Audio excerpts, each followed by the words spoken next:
The views, information, and opinions expressed during the following program are solely those of the individuals involved and do not necessarily represent the views of Access Communications, its representatives, or its employees.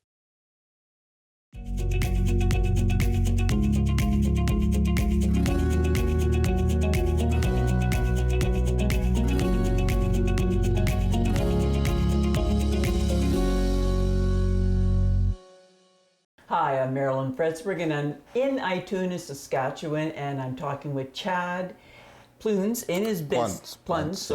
In his business, and he's an accountant and a bookkeeper, and it's called A.M.A. Bookkeeping and Tax Services. So, thanks for taking time, and thanks for saying yes, because there's lots of questions around bookkeeping and taxes. We all have to do taxes, right? That's correct. And there's all kinds of different lifestyles of businesses showing up, you know? There are. Yeah, and so you and I did have a conversation yesterday in just what we could talk about, and there is so much to talk about. So I'm very thankful because it was such a learning curve for me yesterday, and I just want to share it with our people out there. Okay, all right. So tell me, how did you land in Ituna? Are you born and raised here? No, I'm not born and raised in Ituna. I was actually, for the most part, I was born in a small town in Saskatchewan. I started my roots out, I guess up until I was 8 years old, in a town, or village now it's called, not far from here, Lestock. Oh, yes. And then from there, my family and I moved to Southie, Saskatchewan, where I graduated high school and so on.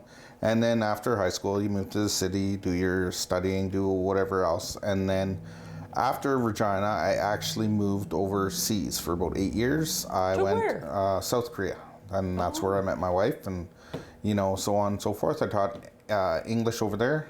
Great experience, very worldly, got to travel all over, and then came back to Canada and moved to Cupar, Saskatchewan. And then from there, once you're a small town boy, that's the way you are. Isn't that the truth? Yeah, I mean, you go live in the big cities for a while, and then you come back and, you end up going back to kind of where your roots are. Ideally, we were going to look at a place in Saudi, and at that time, there wasn't really much available. So we bought a house in Cupar, and then for about almost 13 years, we lived in Cupar, and then we moved from there to Ituna. We heard that the school's a really great place, and I've got 3 kids, so that was our biggest decision maker there. And then I wanted to get into a different business community as well. There's a lot more businesses in and around the surrounding area of Ituna.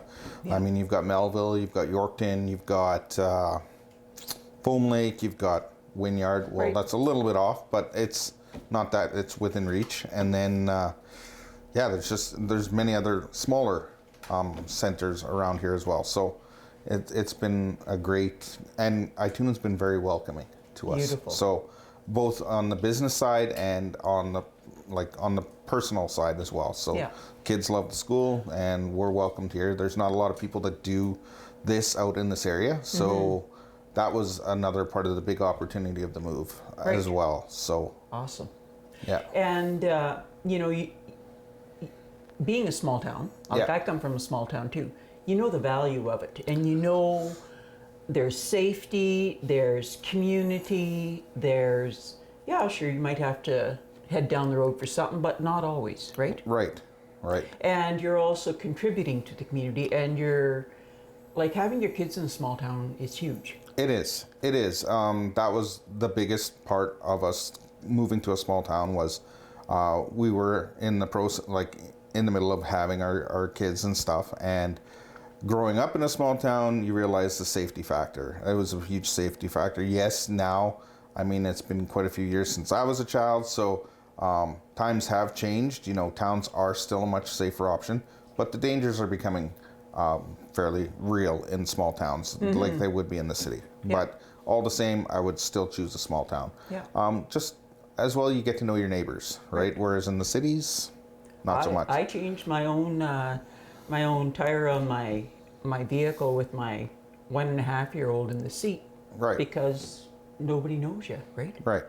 And it's just, yeah, no, there's so much value to a small town. There is, and it's a lot more affordable for people, Right. especially with the economy today, the way it is.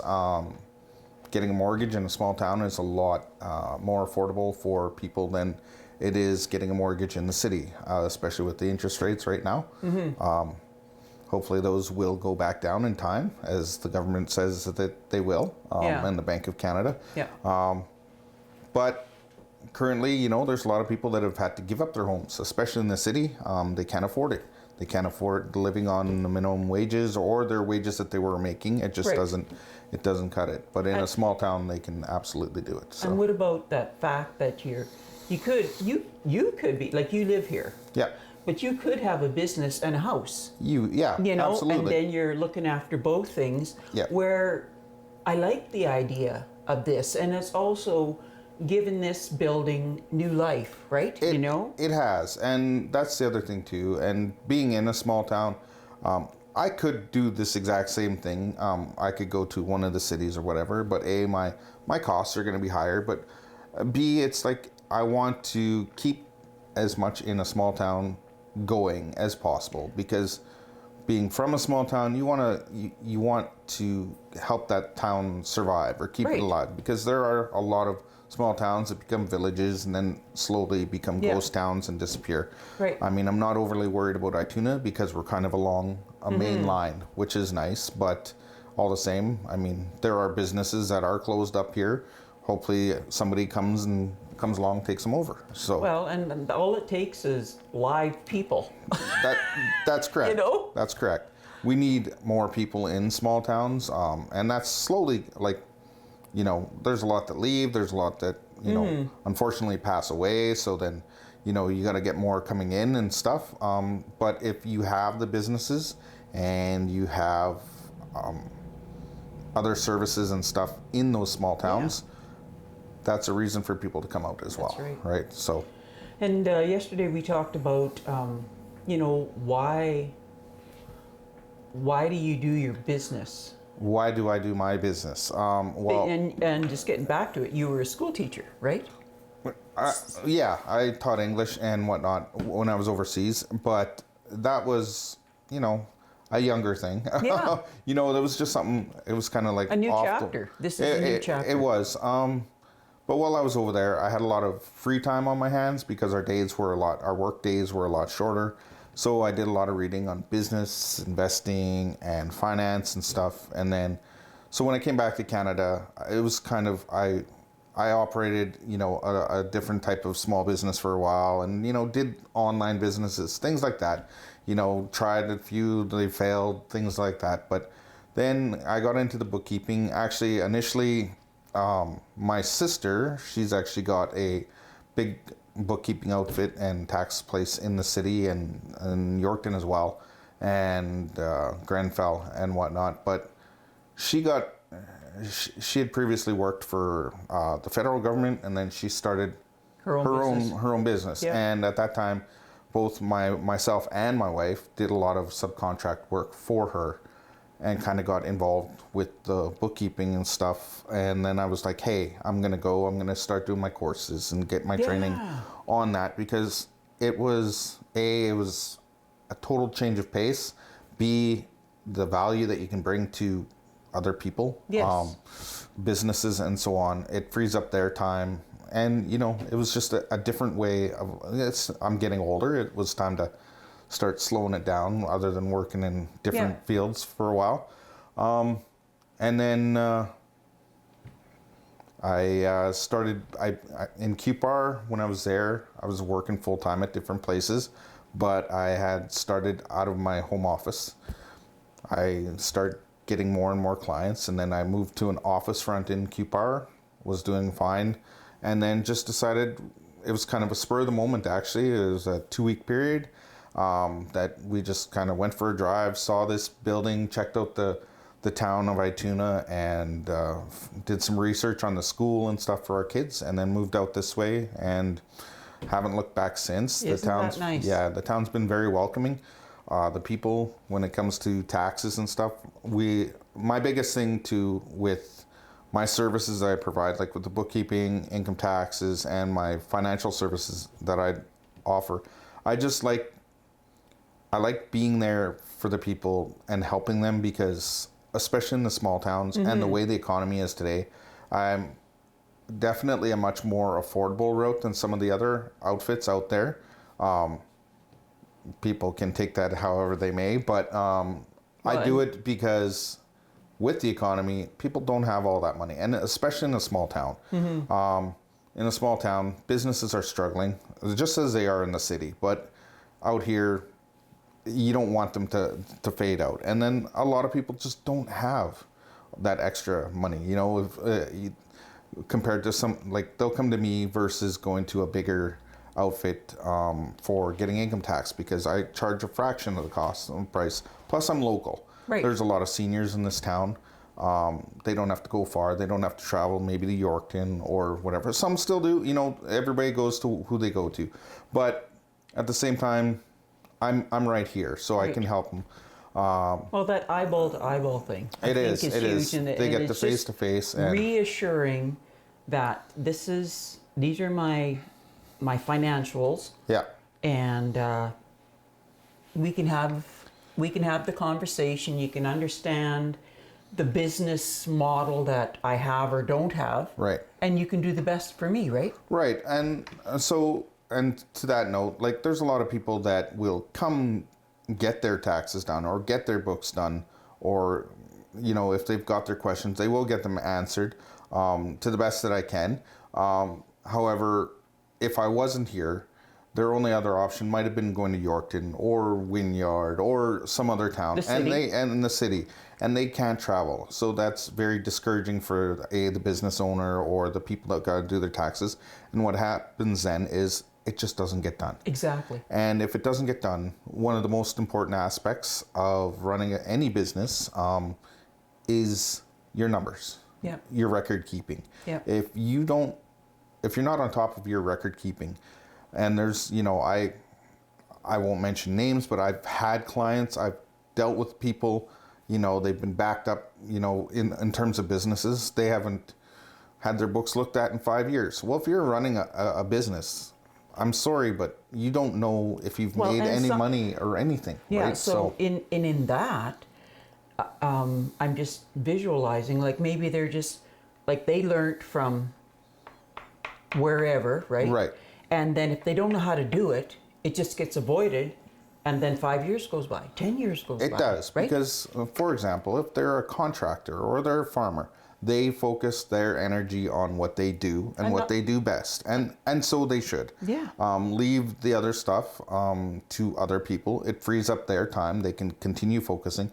I know there's some people out there and they don't want to take on the extra costs or whatever, but in my opinion, the extra cost is far worth it compared to all the penalties, late filings, all the other things that come along with not filing your taxes on time or getting your books in order, things like that. And you can do that. You can do that over the phone. You can do that. Absolutely. Email, right? You can do it through email. You can do it over the phone. I can do a lot of information electronically now. The technology is there where you can sign documents legally through nobody apps. has to leave. Right. Nobody has to leave. And that, you know, as bad as COVID was, there were some positives that did come out of it in terms of things like, you know, technology and whatnot, because companies had to start going more electronic, more digital, and making it available so people could still do all the functions that they could do when COVID wasn't around. Yeah. Because there was COVID, life doesn't stop. Businesses, well, they sort of stopped, as you know, and that took a big hit on things too, right? But it was also an understanding of the options out there, like we just talked about. Right. And so here, like, and you know, I'm sure that you go out too, like you had said yesterday. I do. About, you know, you might take a road trip and you go and touch bases with all. Right. Which is good too, because people want you at their kitchen table as well. Yeah. Like that's still an old thing, but it's also that kind of shows that you care. It does, and it allows me to touch a lot more people, get a wider client base as well. I mean, if you can't come to me, I'll try my best to come to you. Yeah. Within reason. I mean, I'm not Yeah. going to go to the Northwest Territories or anything like that. No. I keep it within a certain region.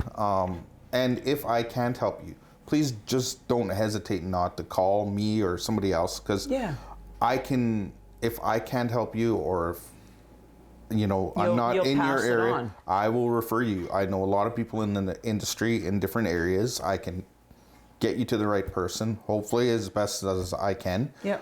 Because I'd rather see you get the help that you need than not take it and suffer through the penalties and all everything. And people that don't file their taxes, that's one thing. I've done people's taxes that have maybe been 10 years behind. And you talk to these people and they say, well, I just felt that I didn't need to do them, or, what's the difference? Well, generally if you're 10 years behind or something, you usually don't owe, because if you do owe money, the government kind of already has an idea of what you owe them. So they will be on you about that, right? And the other part, you're only hurting yourself, because a lot of times in that case, they owe you money. And you're missing out. Like if you're a single mother, there's lots of single mothers out there, or not even single parents out there that haven't filed for 3 or 4 years. Well, there's benefits to filing taxes every year as well, especially for parents. You get the child tax credit, there's GST credits, there's all these other things. So you're only really hurting yourself. And what you're saying is, I'm here for you. Like, just come on in and have the conversation, and let's just get started from square one, and that's okay. Yeah, right? Well, exactly. And one of the facts of life is, or of the world, is that there's 2 certainties in life. There's death and taxes. Yeah, that's so one way or another, you're going to be paying somebody's taxes. Going to be paying. Somebody's going to be paying the taxes, right? And somebody's going to be doing your homework. Right. So why not get your taxes done and out of the way sooner rather than later, and save yourself a lot of money and a lot of headache. Yeah. And a lot of people are scared too. If they owe money, they're afraid that the CRA is going to come after them and things like that. But it's screaming in their head. It is. There's so much. It's like they're not going to. They are human beings on the other end of the phone. Yeah. They're just doing their job. I mean, before AI does take over, and pretty soon everybody's going to talk to machines. But they are people. They're just doing their job. If you talk to them, you can usually work out some sort of a system or payment plans. If you owe them money, or if you need help, they're there to help you as well. Yeah. So I mean, the resources are out there and to help people, and that's the biggest thing. I really enjoy if I can make somebody smile at the end of the day when they come in and I do their taxes. And some people, they'll come to me, they haven't gotten a tax return for years. Maybe they've gone to another place. I mean, there's other places out there. Some, there's dodgy places, sketchy places, but at the same time, there's also sketchy clients and stuff too, right? Customers as well. So,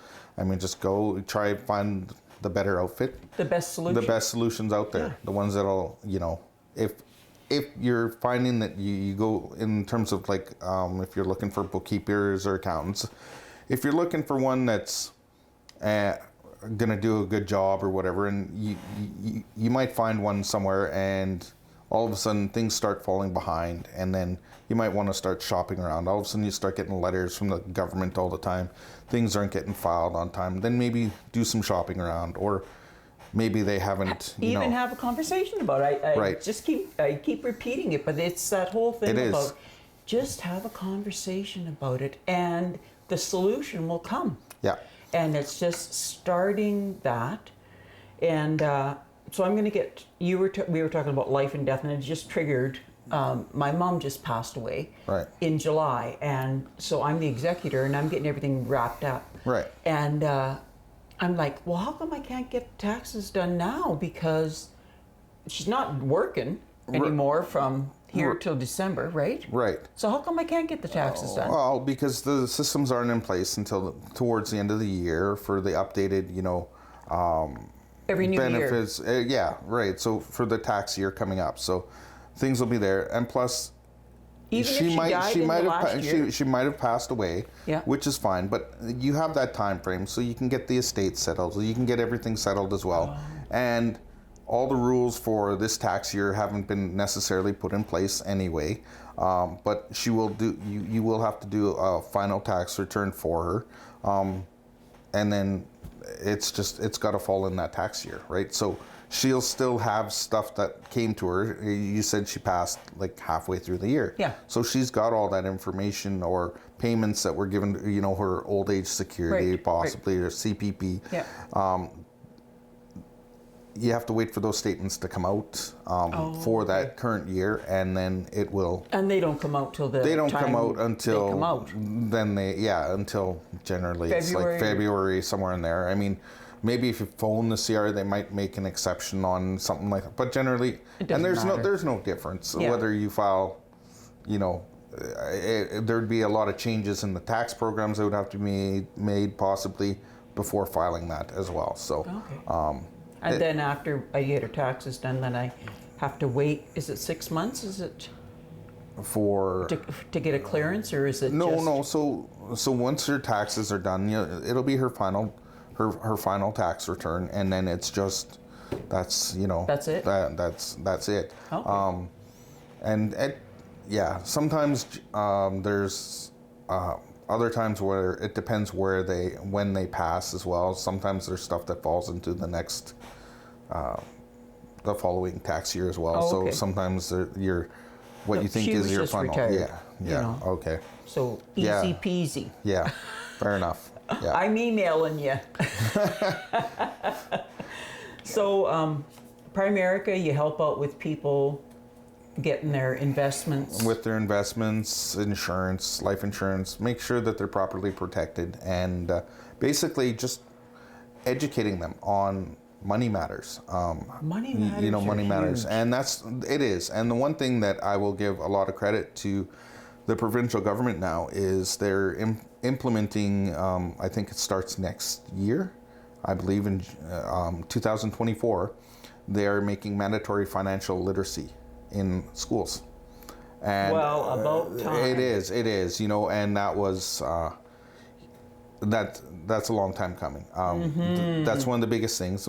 They teach you, they do a good job teaching you how to go to work and what to do when you go when you go to work, and they get you ready, get you trained up for going to do certain jobs, but they don't teach you anything about what to do after work with your money, where to put it, how to save it, maybe, the ideas of spending, or, they don't make it a budget. Right, exactly. Make it a budget. Right. And really doing a tally of what you did spend your stuff. There, yeah. And so there's your expenditures on paper. Yep. Absolutely. What needs to be implemented or subtracted, right? Right. Because we want to have a healthy financial life. Right. And that's just it. So if I had learned what I know now about just money management and things, if I'd learned that when I was in high school, I would have been long retired already. Just knowing where to put your money. And now I'm older, it's going to take me longer to retire, but at the same time, I like sharing that. Like, You're I'm still trying doing what you love during your time that you think you should be retired in what, golfing? Like, you're doing what you love. Right. And so, like, with my children, I try to instill. I mean, I've got my middle child. He's a saver. It's a good thing. And now I'm trying to encourage them. Like, I try to encourage them into the business aspects, and then my oldest, I'll get him to sort of help me with sorting receipts and things like that for clients, just to give them an idea of that, because they aren't exposed to anything in school. I've had my oldest and my two oldest kids read certain books that were designed for kids and money and things like that. And, that takes time, because it's really a kind of a dull topic for children, but at the same time, once they've learned it, then they start doing questions. They've attended, we had a financial workshop with Primerica agents and so on, with kids as well, with our kids, and it was very interesting to see how all the kids, varied from agent to agent, and how they were, and they took part in it, and what they've been doing, how they're doing what they do, go out and make their little money, little side hustles. You got these 8 to 12-year-olds, and they're all out there. They do things cutting lawns and everything, and what they do with money at the end of it, they've got it put into something, invested something through their parents or whatever, right? Or they've got it sitting in their bank account, and just getting all that instilled in children early. Yeah. Well, it helps them later on. You're only looking after your own future, right? Really, right? Because these kids are going to be understanding, and I just think it's just the basics of life. It is, and especially now, I find that people that are working, or people that are the younger generation now, they aren't going into the workforce like we see it today. They're doing their own businesses. They're starting up. They're making their dreams come true, because the sky is the limit on how much you can make in your own business. Whereas when you go to work for a company, you're limited. Right. I mean, you might get a salary cap, maybe $200,000 a year, or $150,000 or $80,000. There's a maximum that you're going to ever be able to make, whether you've been there 25 years. Whereas you go and work for yourself, you're your own boss, and then you can make as much money as you need to. So. Well, and that seems to be the understanding people are gathering is, I want to work for myself, right? But I might be a good worker, but you also, and that's good, but also get a good person supporting your financial situation, right? So that you can learn to carry on with what you love to do. Right, absolutely. Like you're gonna get the people that they start a business, and they're gonna, and they're really good at what they do. Maybe they're a bricklayer, and they've been bricklaying for a long time, and they go out and they start their own bricklaying company, and they're really talented at what they do, and they get all these customers and all that. But just because you get tons of sales and stuff doesn't mean you're going to be successful on your business, because if you don't know what you've spent or where your costs are going, sometimes you can be as good of a bricklayer as the best of them out there, and your business is going to end up failing. What's the telephone number people can call you at? 306-527-5247. Okay. So Chad, at that number, give him a call. And thanks again for your time. You're welcome. If you'd like to share your feedback on the program you just watched, contact us today